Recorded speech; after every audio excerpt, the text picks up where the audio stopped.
Dear Diary. So today I want to sort of really talk about why my anxiety and depression started. Also, I have my little Moogle with me today because I love holding things in my hand, like when I talk, especially like when I'm nervous and stuff.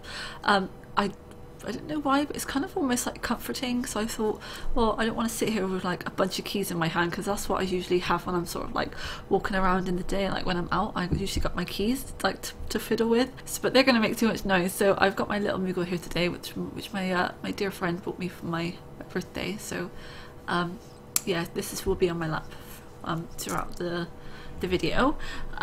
So today I want to talk about where my anxiety and depression kind of stemmed from, when it happened, and just things like that. So it all started when I was probably around 13 years old, 14 years old. I was at school, obviously. At the point, being popular in school, it was just so much of a competition. Like everyone wanted to be popular, and I never wanted to. You know, like my interests were completely different to what theirs were. You know, I'd rather just stay at home with my brothers and play computer games the whole time. Like that's all I was interested in at school. So you know, for that reason, really alone, you know, I wasn't in the popular category, basically. Like I remember at school there was like a little courtyard where all the art kids would hang out, and it's outside the art studio place, art classes. I tended to be up there with them, but then I also had another friend who was in the popular scene. So there was a lot of things going on. I felt quite confused and stuff like that.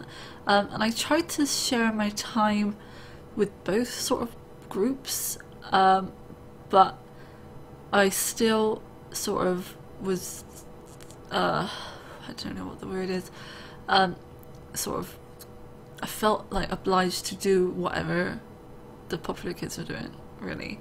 And at the time, all it was getting drunk and misbehaving with the opposite sex. So this is where it all kind of started, because I did get drunk at 13, 14, and I did end up losing my virginity at 14. So this happened, and then you know, word gets around at school, you know, as it usually does. I used to hang around at the skate park place, and you know, rumours were flying around there about stuff like that, you know, because I was doing the wrong thing, and you know, I thought it was okay. You know, I thought that was what kids were doing, and you know, that was fine. I didn't think it would have this big consequence afterwards, you know, but it really did. And so yeah, so I started getting bullied for that. And then also because of my hair colour, this obviously isn't my natural hair colour. I'm a natural redhead. So yeah, you know, my colour is quite lovely, really, but so yeah, I would be bullied because of my hair colour, and it was getting to the point where I dye my hair all the time. I was filling my eyebrows because I'm really fair, so my eyebrows are blonde. So you know, I was doing all this stuff to my parents all the time, and I started caring about the wrong things, and I wasn't putting what was important first, which was like my education and, you know, stuff like that. I was getting into the wrong crowds. I was bunking off of school, like with my friends and stuff like that.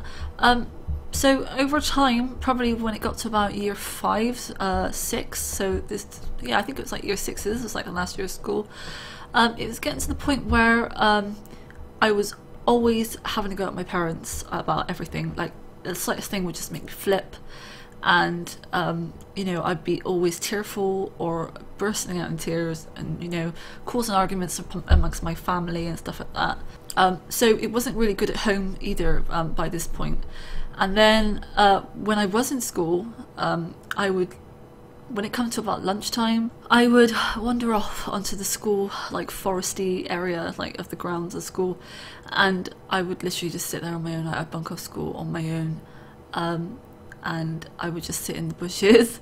And it sounds kind of weird and funny at the time, but funny now at least, but I would just sit there like on my phone, and I had on my old Nokia phone, and I would just sit there and play Snake and this other like Space Invaders game until the bell rang or had like 15 minutes left, and then I would just walk home, and I would repeat that same process like at least 3 to 4 times a week. So my attendance was absolutely appalling. I wasn't paying enough attention in class, like because by that time I only had like one friend left, and this girl, like we weren't really on good terms either, because my moods were so bad. Sometimes I'd even take it out on her, and I was even surprised at how she wanted to be my friend. It got really bad, and then eventually the school contacted my parents. Like it definitely took them a long time to actually contact my parents about it. And so my mum obviously noticed that there was a few issues at home and stuff. So she eventually took me to the doctors, and then they mentioned about this other school. It's like a private school, where there was only about 10 other people about my age, and they suffer from sort of similar things.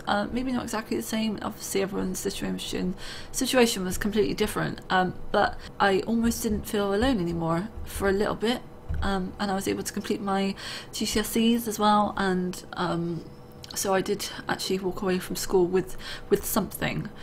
So it wasn't all bad. After my mum took me to the GP and stuff like that, they did give me medication, and I actually cannot remember what they gave me. And I've been wanting to find out what they gave me for a long time actually, because they used to give me these 2 types. I think it was the same type, but there was always a blue pill and there was always a yellow pill, and I used to take them at night. And then when I took them at night, they would make me feel so groggy and horrible and tired in the morning.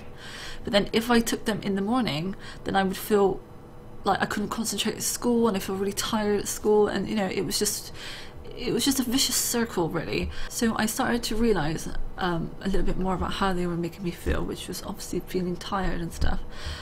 So any chance I could, I started taking more tablets than what I was meant to, than what I was allowed to, just so I could sleep through the day, sleep through the weekends, like if I had no plans, and I'm lucky really that nothing bad really happened to me, that I didn't damage myself, and I'm not really sure how I kind of snapped out of it. But I started seeing someone at this point. I started seeing a guy, and it kind of helped actually. He was really supportive and stuff, and I think at the time, if it wasn't really for him, then I'm not actually sure what would have sort of happened to me with the whole taking more pills than I actually should have. So with that, I have been to the doctors like over the years, like since then, on and off about my anxiety and depression stuff, and every time I go there they just say that I'm depressed and that I need pills, and that's all they do. They just think, yeah, we'll give her a couple of packets of pills and she'll be alright, because they say you're meant to feel worse first and then you start feeling better like after this 5-6 week mark. But that was never really the case for me. Like, I don't know, so I've always really been put off by the whole taking medication thing, just because of what I did before when I was younger, and I don't know, it's just like I don't think pills are gonna cure me. Maybe they will, but I don't know. It's just I'm really confused about that. So really, there has been a lot of peer pressure in my life, a lot of bullying and peer pressure is extremely common, and I'm sure so many people suffer from it at school. It's just like all you need nowadays is just a name, a different name, and you're going to get bullied. And people just don't understand how much one little thing, like if you're susceptible to suffer from depression, anxiety, just that one little thing can trigger off, and then you're just ruined. It just ruins you, and it's just a shame that people just do not understand how it just can make them feel like. And these people, they're laughing about it, saying, it's just like, it feels like there's nothing we can do to stop it. It's just so horrible, and it's really sad. And all those years of bullying and torment at school, You know, and I'm 26 years old now and I'm still suffering for it, you know. And I do wonder if those things didn't happen, then maybe I'd be a completely different person now. So yeah, I did kind of just want to document my experience really, and you know, just a little bit of what happened to me when I was younger. So if anyone does sort of see this video and has had maybe some of the same sort of experiences, you know, and want to talk about it, or ask me any questions or anything like that, then please do not hesitate whatsoever. You know, if you know, maybe if I can talk about it, then maybe I can get some other people to talk about it, maybe, and it might just help, you know, getting it off your chest if you've got things like kept, you know, just inside. You know, getting it off your chest is, you know, and even if, like, as well, because I am, you know, I'm just might be just a stranger in some people's eyes. It might be easier for you to talk and maybe help you, because, you know, I don't know anyone that you know, and, you know, I've got no one to tell about it, you know, and stuff like that. So I want people to feel comfortable, you know, if you want to talk to me. I'm kind of maybe not saying it in the right way. I think you know, this is only my second video for this channel, so I am gonna be a little bit nervous and, you know, maybe not say the right thing straight away, but, you know, I do definitely mean well, and I hope that does come across. Like, you know, I'm just trying to be honest and genuine. So if you did watch this video, thank you so much for taking the time for listening to my little story about this. So I might talk a little bit more in my next video about peer pressure and stuff like that, because that was a major factor when I was younger, probably in my later teenage years. And yeah, so thank you so much for watching. Bye.